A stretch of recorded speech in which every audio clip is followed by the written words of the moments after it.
Frères et sœurs, bonjour tous. Ce matin, nous allons étudier le thème de Vry, intitulé « Rien ne peut nous séparer de l'amour de notre Seigneur Jésus-Christ ».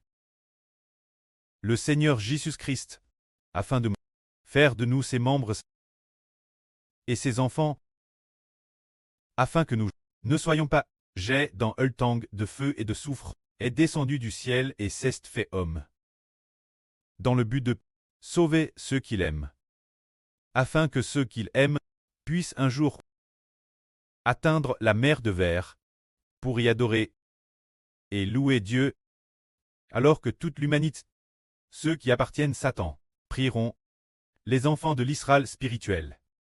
Se dire, comme l'a dit le Seigneur Jésus-Christ, les enfants rachés arriveront tous sur la mer de verre, atteindront le royaume des cieux, atteindront la nouvelle terre, pour y servir Dieu. Alors, a-t-il quelqu'un qui puisse séparer Dieu et le Seigneur de l'amour qu'ils ont pour nous?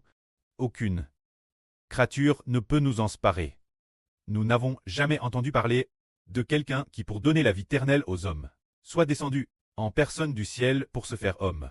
Pourtant, celui qui s'est fait homme est en fait le Créateur de l'homme, Jésus-Christ le Créateur. Il est la fois le Seigneur Créateur et le Seigneur Rédempteur. Alors, de plus, son autorité est plus grande que toutes les choses de l'univers. Le Précleste a donné tout pouvoir au ciel, et sur la terre, toute autorité au Seigneur. Il n'y a donc aucune créature qui puisse nous séparer du Seigneur Jésus-Christ et de son amour pour nous.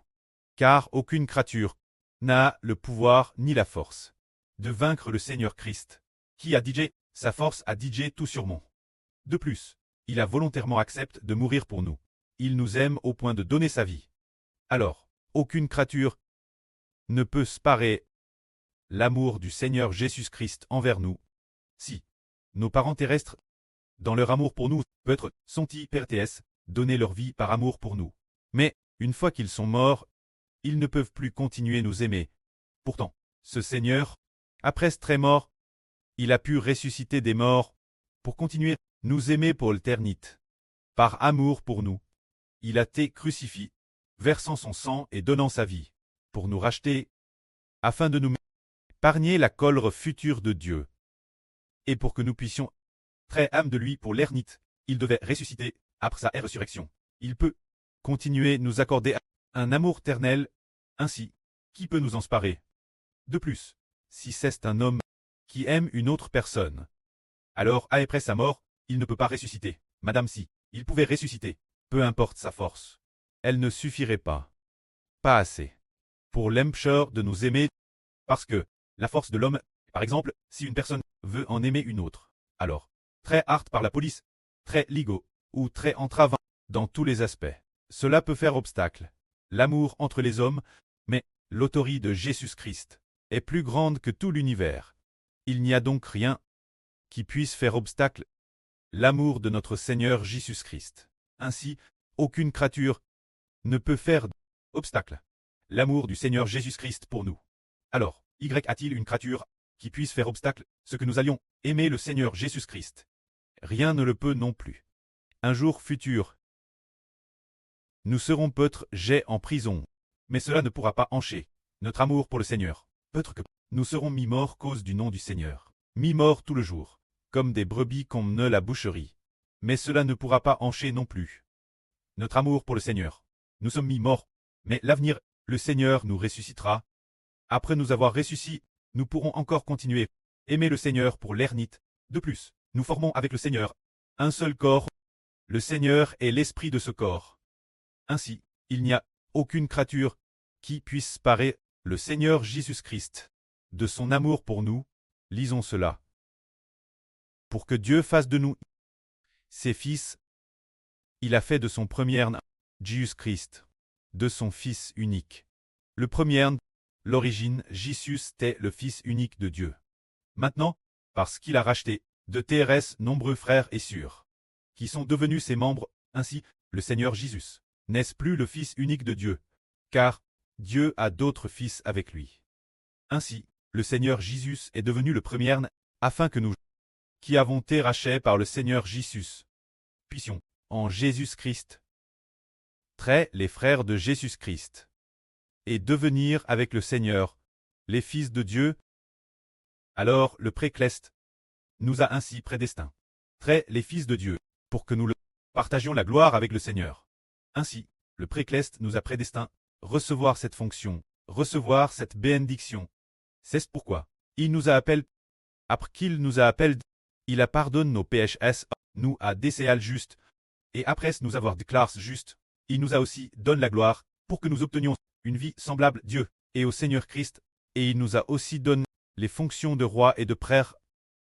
Voyons. Concernant ces choses de la miséricorde de Dieu envers nous.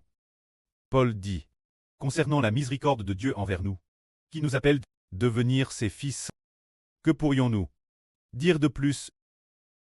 Si Dieu est ainsi pour nous, qui peut se dresser contre nous? C'est dire, qui pourrait nous empêcher d'aimer Dieu et de retourner au royaume des cieux? Aucune créature ne peut l'aimer cœur, car c'est Dieu qui a décerté de nous faire ainsi miséricorde. De plus, pour manifester l'amour de Dieu envers nous, il n'a madame pas par rien son propre fils, mais la donne pour nous. Alors aucune créature ne pourra faire obstacle. L'amour de Dieu pour nous, ni empêcher notre amour pour Dieu. Il est dit ici, Dieu n'a pas par rien son propre fils, mais pour nous tous. Il a livré Jésus, ne nous donnera-t-il pas aussi toutes choses, avec son Fils, gratuitement? Qui pourra accuser ceux que Dieu a choisis? Car celui qui les déclare justes, c'est Dieu lui-même. Qui peut nous condamner? Celui qui pour nos péchés est mort et ressuscite Jésus, est aussi la droite de Dieu, et intercède pour nous, bien que Satan jour après jour, nuit et jour nous accuse devant Dieu. Pourtant, ces enfants que Satan accuse sont précisément ceux que Dieu a personnellement choisis. Alors cette accusation de Satan contre les enfants de Dieu, et de plus, devant Dieu, comment pourrait-elle tenir? De plus, pour pardonner nos péchés, Dieu a madame consenti donner son Fils Jésus, en laissant le Seigneur Christ crucifié pour nous, ainsi puisque le Seigneur Christ a été crucifié pour nous, et a donné sa vie. Le diable a beau nous accuser jour et nuit, ces accusations n'ont aucun effet, en vain. Un jour viendra, oh, Dieu livrera le diable entre nos mains, pour que nous puissions fouler le diable aux pieds.